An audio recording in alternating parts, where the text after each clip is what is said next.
diplomat and also as an author. Background story about how I ended up joining the foreign service. And most importantly, I said I'll become an air hostess. So I said because I want to travel, see new places, meet new people. So he said that's great.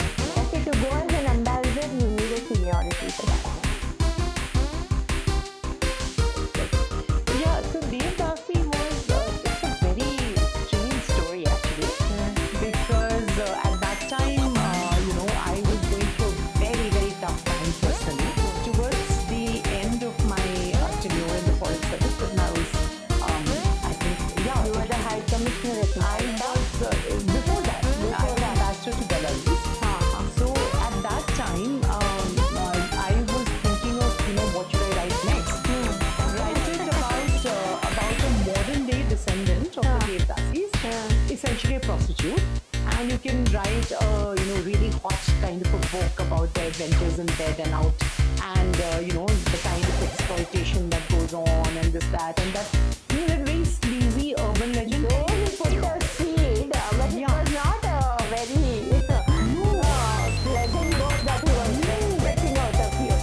Yeah, he said, this is what sells these days, a lot of sex, a lot of perversions and things. So I was like, this is not me. But I said, sure, maybe it will make him happy.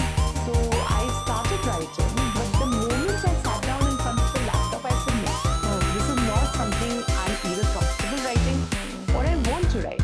Dasi is a good idea. But then why not write about the original concept behind Devdasi, which was basically a very, I would say, a very empowering idea in my eyes. Because here were these women who were, performing for the gods, they were serving the gods, and they were like, much more in the public eye than the normal women of that time. They were free to lead their lives the way they wanted. It was not an expectation that they would get married, have children. It was their choice. So if they wanted to have one lover through their entire life, they could. If they wanted to have 10, they could. If they wanted to have It a was child, a free world. and I thought that was a very empowering feminist kind of philosophy. So then I said, why didn't I write a book about that kind of empowerment rather than the disempowerment of a modern day prostitute, right?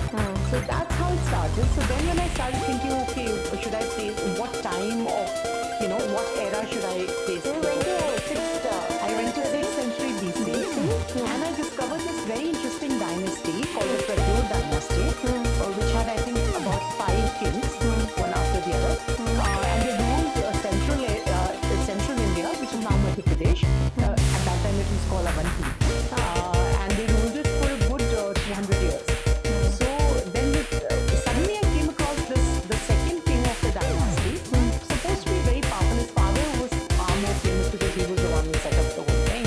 Became a very powerful king, and was very cruel. So he had his name was Palak. Yeah, Palak. Kept him as Palak. From Pradyot was his father's name, and the dynasty was named after Pradyot.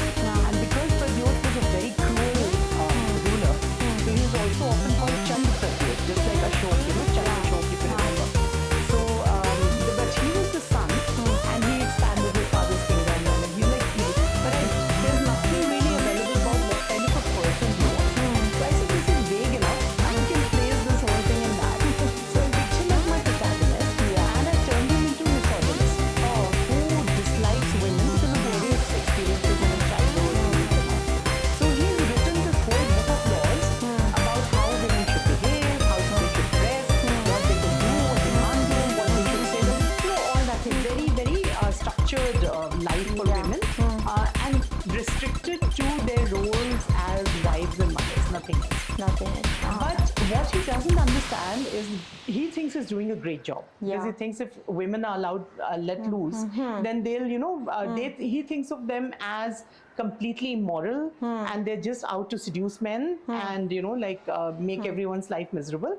So he says, if I put them in this kind of a cage, then my men will be safe and we can focus on expanding our kingdom. He wants it to turn into an empire. So he says that's the only way to do it. But while he's doing all this, he realizes that his kingdom around him is just dying.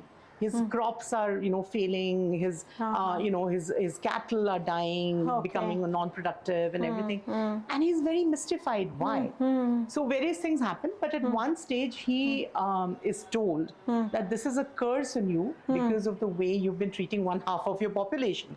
Because so many tears, it's just like so many women have been cursing should be at liberty, should have freedom, but they themselves know where to draw the boundary. Yes. So he's told that the only way to get out of this curse is he's told to go to an obscure temple dedicated to Shakti, to the Devi, and he's told that the first woman you see there, not just notice, but see, you'll know as soon as you see her, marry her. So he says, and then? So he said, nothing, then see what happens. So who says this to him? There's a yogini who has at one stage cursed him because of the way he treated her, because she's a woman, right? So he goes to a temple and he finds this dazzlingly beautiful, very sensuous, amazing woman who calls herself a Devdasi. And she says, my name is Kalyani. And he proposes to her. And she says, seriously, you don't know me. Secondly, I'm not raised to be a wife or, in a domestic setup. I'm here to serve my goddess. Baglamukhi is the goddess she serves. And she says, I don't know how to be a wife, and I'm, this. So he says, no, please, because he's been told she's your salvation, you better marry. And she's so beautiful that he falls head over heels. And then finally, after a long argument and everything, she agrees. After placing 3 conditions. You remember the Ganga and Shantanu story? Yeah. When she said that you'll never question what I'm doing. So something similar, she places 3 conditions. On these conditions, I'll marry you. So he says okay, because he thinks, kya hoga? It's like that. And then when he brings her back and they get married, then she goes on a rampage. Systematically destroying every patriarchal, misogynistic idea that he has in his head. Telling him that, a woman is as much of a human being as you are. She has the same rights as you do on her thoughts, on her body, on her emotions. And you cannot expect this kind of, this very curtailed existence. That's what's making your kingdom die. Because you've choked off all creativity, which comes from women, which comes from the feminine worldview, unlike the patriarchal world, which has very rigid notions of propriety and all that.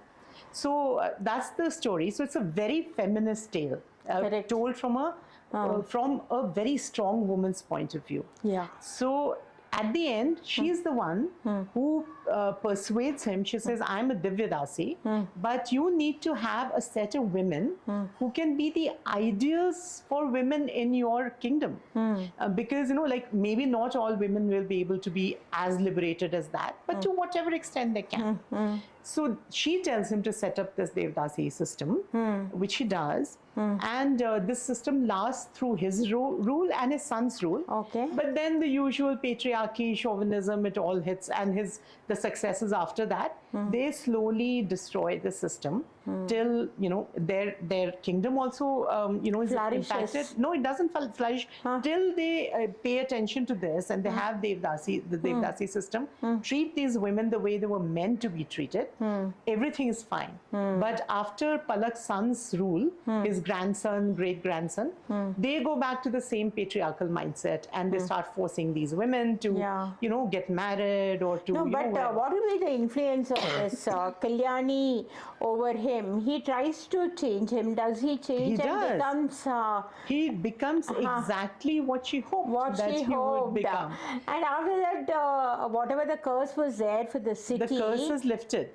For the entire kingdom. The curse is lifted. He discovers something very interesting about her at the end, which I don't want to reveal. I like people to read it for themselves. And then he's like, oh, that's why. So he understands the whole plan. And then he actually changes from within.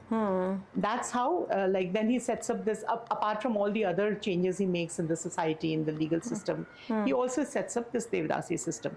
But as I said, by the time his grandson comes to power, they have already discarded all these things because this is all nonsense. So Avanti also, the kingdom falls, another dynasty takes over, And this whole Devdasi system, in my conception of this book, disappears only to reappear again in the Gupta period. Okay. So I've said that that was not, Gupta period was not the start. This is how it started, but it was revived during the Gupta time. During the Gupta. Yeah. So it started in 6th century BC, and during Gupta it got revived. Exactly. So this is not the historical truth, but as I said, this is a historical fantasy. Okay, okay. Many readers say Devdasi shattered their preconceived notions. Yeah. What you really wanted to correct and about the Devdasi tradition? You know, over the years, especially the last, I would say 200 years, the traditional way of looking at the Devdasis changed a lot. Because the first thing that happened, of course, chauvinism has always been there. So, you know, even in the South, in certain areas, the Devdasis were already being regarded as more of, you know, available women who would, you know, go with any man, that kind of a thing. So that was chauvinism, Are I would say. you aware of a place called Saundati in Belgaum, where Devdasi system was highly prevailing there? I've heard of it. You have Definitely heard of it, no? heard of it.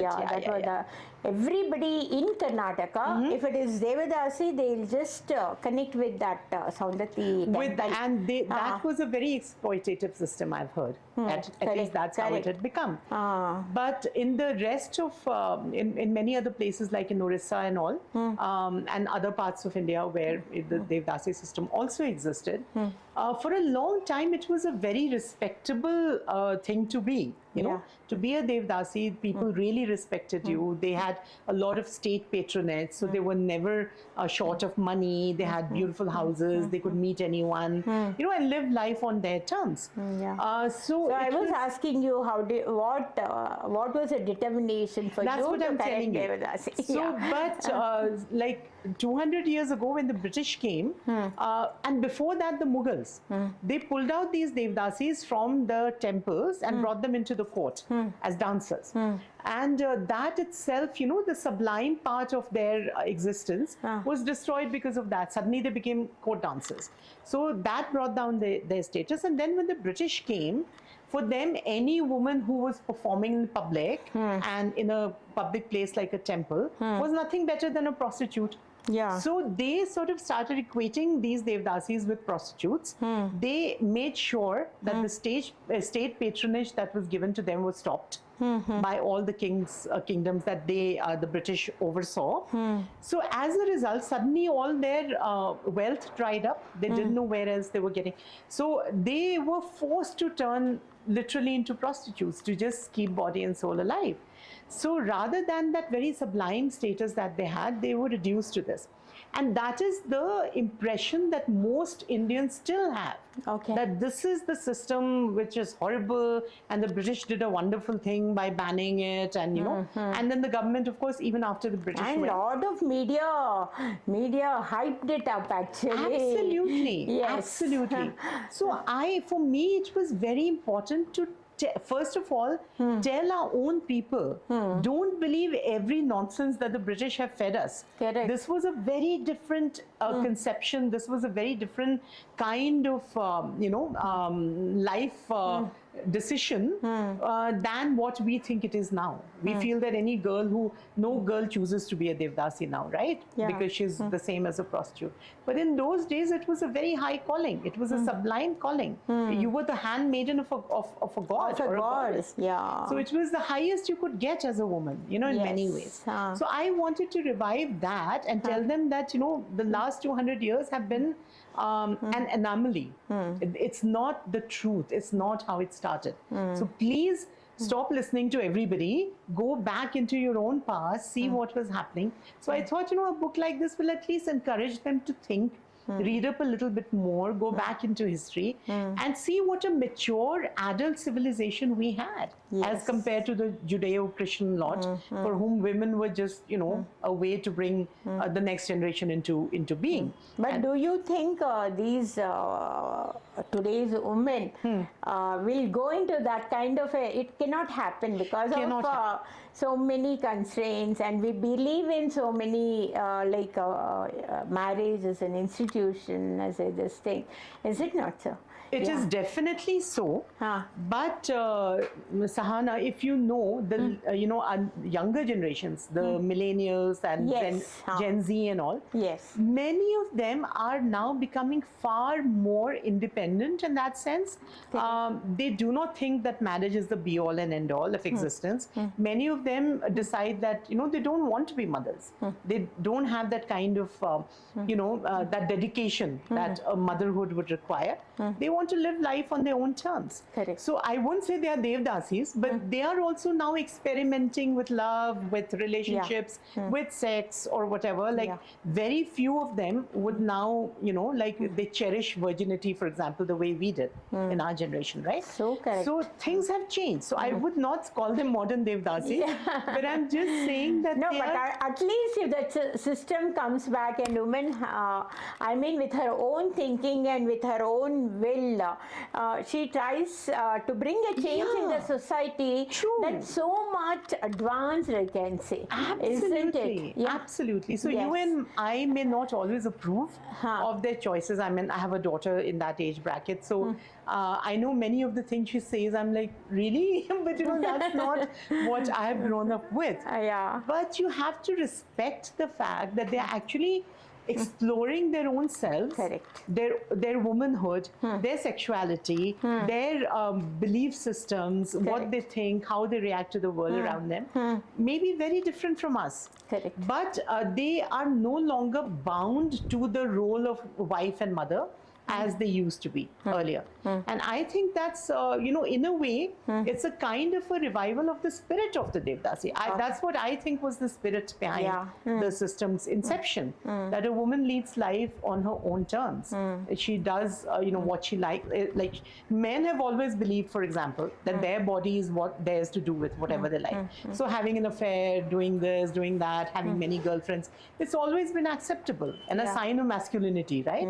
But not for a woman. Not for a woman. If a woman did the same thing, she would be dismissed as a loose-charactered person who nobody would look at as a serious life partner or whatever. So these things are changing.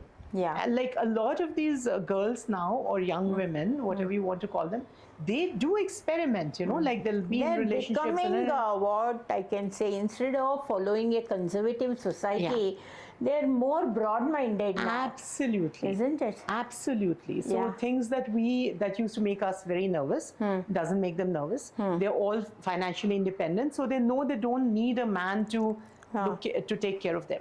So that's why I call it the revival of the spirit of the Devdasi. I'm sure a lot of them would be offended if I call them new Devdasis, so I will not. And don't use the term at all. I don't, because it is not an acceptable term in the world. Absolutely. Yes. And your YouTube channel, dear Sangeeta, Tattletales. Tattletales, Tattletales with Sangeeta. So it covers supernatural stories, folklore, and also cultural insights. Yes.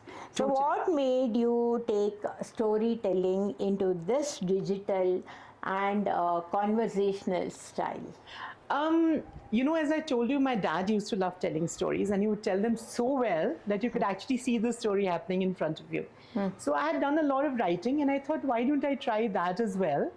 And because I'm basically a fantasy writer, as you know, like heroic fantasy, historical fantasy and all. And this subject really fascinates me. I don't know if I really believe in ghosts and, like supernatural stuff.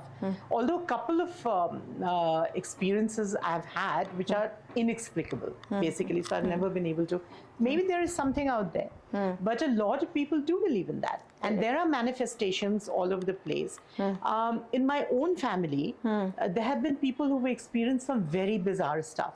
And yes. And some of, some... So do you believe in devils and vampires and all those? No, Sana, because one, I think that's a made-up kind of a thing.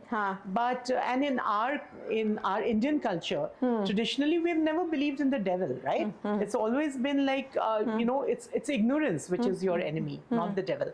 So when you're no longer ignorant, you become, a very positive and a good person.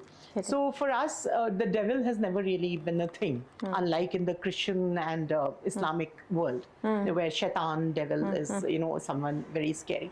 So, no, not that, but because I'd heard so many stories, and once I started this channel, a lot of young people also came to me, my daughter's friends and all, and they would share some very strange experiences. And then a couple of people from the army who told me of things they had seen and witnessed on their border postings, in some obscure remote area in the hills. A couple of them told me such, hair-raising stuff. So I found I've also experienced you have, so I'm going to talk to you and get your story as well, which I can do at some stage. And then, of course, there are a lot of these very established, folklore or something that a lot of people have witnessed in that country, in that era. And even today, like in Belarus, there is this tale of the black lady, and she was a historical figure, but people, and she died very tragically and all that. She was a queen. Shakespeare also have written more about black lady, is it? I'm sure a lot of people have called various people black ladies. I don't know, somewhere it is stuck in my mind like that. That's right. So there, when I heard this story, for example, I saw the castle where she lived, where she died and all that, and I heard this story. So I said, this is so fascinating. And people still claim that whenever there is a natural disaster or something awful happening to the country, she makes an appearance and she's crying. And people have seen her moving around, including German soldiers who were, they had attacked and captured Belarus at that time, and they had taken over this castle, they turned it into barracks for the soldiers. And after a few days, most of the soldiers were so scared because they saw this black lady at various parts of the castle and in the middle of the night or whatever. Many of them refused to stay there. They said, and you can think battle-hardened soldiers, they were so scared. So I thought, kuch to hai, Why would these stories persist? Hoga, kuch hoga. Otherwise, why? I mean, time and again it appears. It appears. And in different forms and in different kinds, Totally, totally. And as Shakespeare says, there are many things in heaven and earth which are not dreamt of in your philosophy, right? So it's similar to that. So I found it fascinating. I'd heard a lot of stories in countries where I was posted. So you have a lot to cover on YouTube, I feel. I've done only 10 episodes so far because I lost my editor after that. And I haven't been able to find a good one. So that will be a very good contribution to the society, absolutely. I can say. As whatever you are doing, you have been contributing, and you have bringing in different kind of perspectives to the world.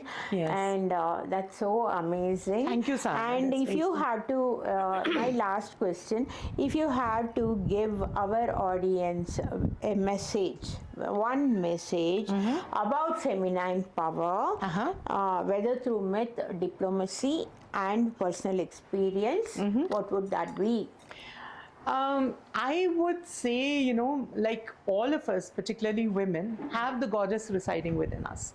So all we have to do is to find her and tell ourselves that this is who I am. And then nothing is there to stop you, right? You can be a force of nature. So many women are. So if women can run countries as presidents, prime ministers, and things, why can't you do something like have a great career, contribute to the world? Don't pay attention to what others are telling you. You are sufficient in yourself. And that is how I want to see all women, including my own daughters. And I tell all young people the same thing, don't let the world pull you down. Because there's no lack of people, particularly men, who'll tell you, oh, you can't do that, how are you doing this? And the feminine power, it is limitless. It's limitless. It is you limitless. Can do I don't know, people put some blocks and constraints for Absolutely. that. And we should not get scared of that. We should keep moving. Keep moving. And I'm always horrified, for example, a lot, I don't know if it still happens, but in my generation, when my friends would get married and all, so their in-laws would decide whether they could continue working or not. And many of them would even today that is in many of the families. So for me it was always horrifying when they tell me, oh, and my in-laws have agreed to let me keep Yeah. working. And I would be like, who the hell are they to let you keep working? It's your decision. You're a doctor. You are a professional. You are whatever. Your parents have spent so much time, money, energy bringing you up like that. And then you're going to let some other people come and tell you just because you want to marry their son, whether they'll let you work or not. Really? Who are they? Who are they to tell you Yes. that? So if you say it's still going on, it's such a sad reflection Yeah, it's on still going society and particularly on women who put up with this kind of thing. Some of them would actually be happy at the idea. Oh, dekho, my in-laws are so wonderful. They say they'll permit me to work. You're like, doesn't that word permit itself is a word which cannot be used. Why we need permission? It is our will and our this Does thing. anyone say that to a man? No. Would a girl's parents say, okay, you know, if you marry a daughter, we'll permit you to keep working? Nobody will say that, right? Yeah. So it's like that. So trust in yourself, believe in yourself, don't pay any attention to what the world is saying to you. Go where you want and obtain the objectives you've set for yourself, and you can. All of us can. Be a deaf frog and reach the tower. Absolutely. I mean, look at you, being in the army and, you know, now doing this very successful thing. You're an author, you're a YouTuber, you're all kinds of things. How did you achieve that? Because you were determined, right? Yes. So everyone can do it. All you need to have is a vision and just follow. Thank you so much, Ambassador Sangeeta Bahadur. It was such a nice interaction, and I loved every bit of your thought, your talk, and your feeling and your expression. And yes, thank you so much, Sana, for inviting me, and I'm so glad we could have this interaction. I've, tried to make it sound as interesting as I could. Yes. And I hope I'm glad you enjoyed it. So did I. Yeah. And I hope your audience, when they watch this, they will also have, good time listening to all this, because it's been a very varied kind of a life with a whole lot of different kinds of experiences. So I hope they love. I hope they'll, listen to some of the things we talked about with enough, attention and seriousness to try and, put it into practice in their own lives. Yes. And it's just been a pleasure meeting you and being here with you. Thank you so much. Same here. Thank you.